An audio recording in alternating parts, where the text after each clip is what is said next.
Well, the ANC going to be marking its 110th anniversary tomorrow. President Ramaphosa is going to deliver the January 8th statement. Of course, remembering he's also the president of the ANC. But it has been a tough couple of years for the ruling party, hasn't it? Let's talk about the party's future. Always good to have with us political analyst Barry Hanyane. Hello to you, Barry. All the best for 2022. So I would like to say that it's going to be a good celebration for the ANC, but a couple of things we'd like to talk about.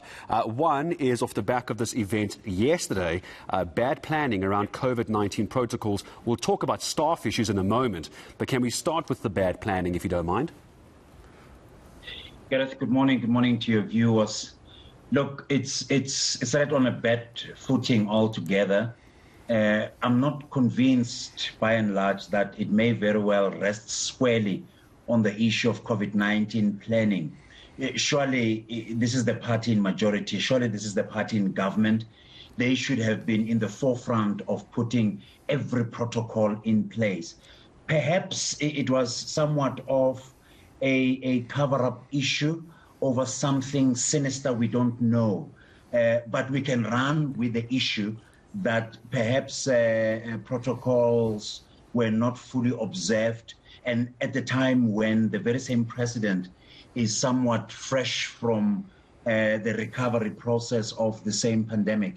So you'd want to err on the side of caution and not expose him further. And of course, other members as well, who are equally important as members of the party. So we'll have to watch this one very carefully as to whether it's a sign of the fact that indeed things in the Thule House are not shaping up as expected. Well, one thing we do know for an absolute fact, I'm sure you agree, Barry, is that the ANC is broke. They can't even pay their own staff, yet here we are having a birthday celebration. That's why my reference to the House as that center of focus, as that center of the source from which organizational integrity should be maintained. But unfortunately, as things stand, there's so many challenges there. It's not only payment of staff, in my understanding. One would then take it further and say, how are the working conditions of all those who are either volunteers or full-time staffers of the party itself? And going forward, what is the nature of the investments? Is the fiscus, is the purse itself in good hands, looking healthy? Is the party likely to sustain itself economically for the next coming 15 to 20 years, despite the ravaging COVID-19 pandemic economy? So a lot of questions must be answered, and I think from now on, going forward, all the way to the conference in December, these questions will continue preoccupying the party. And the problem, I imagine, as well, is that if you're celebrating a birthday, you want as many of your friends and supporters there. But as we saw at the local government elections, there's less and less friends and supporters available. So is this going to be a joyous occasion or going to be somewhat somber? Well, somber indeed. I think that's a key word right there. Madam Hanyane said it out loud clearly yesterday. I think she basically signaled a direction in which the ANC is likely to take. The pomp and extravagance that we've seen in yesteryears is history. It's a thing of the past. As we acknowledge, making matters worse, the purse is running dry. At a time, rightly, that indeed friends and dear friends, for that matter, have been lost in terms of support.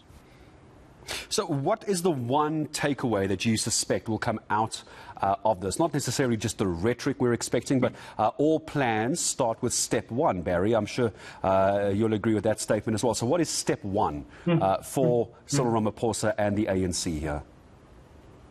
Gareth, I wish there was a process approach to the whole debacle that the ANC is faced with. It's difficult. It's going to be difficult. The issue of membership must be dealt with. The issue of the secretariat not in good shape. I mean, as we now know, the deputy is unfortunately infected with the virus. The general secretary himself is being suspended, and that's the engine of the party. So without that office functioning well, serious problems. But then there's the issue of party discipline. members have not grasped this issue very well. If you go back to the November 24th open letter by the Thabo Mbeki Foundation, which wanted to draw comparison between the discipline as advanced by the Chinese Communist Party versus that of the ANC, there's a huge gap. And then, of course, you'd want to ask, is the ANC in a process of putting forth a discipline regime that will allow members to join on the basis of principle and value, and not necessarily seeking renting opportunities or any other form of rewards? So the president has a lot on his plate, and I wouldn't start by prescribing this is the starting point, this is the ending point. Surely all these challenges must be tackled at a go. Barry, last question to you. Time slightly against us on this one. Do you suspect the tripartite alliance partners, SACP and COSATU, are going to send a birthday card?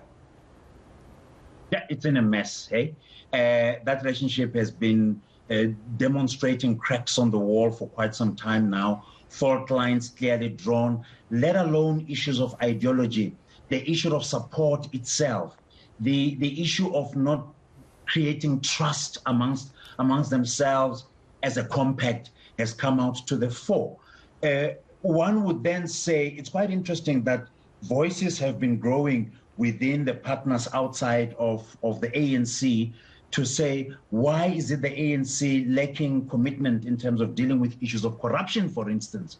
People like Mapaila, people like the current Secretary General of the SACP, Blake Zimande, have represented those voices. And the question is then asked, is this for the gallery? Is this rhetoric?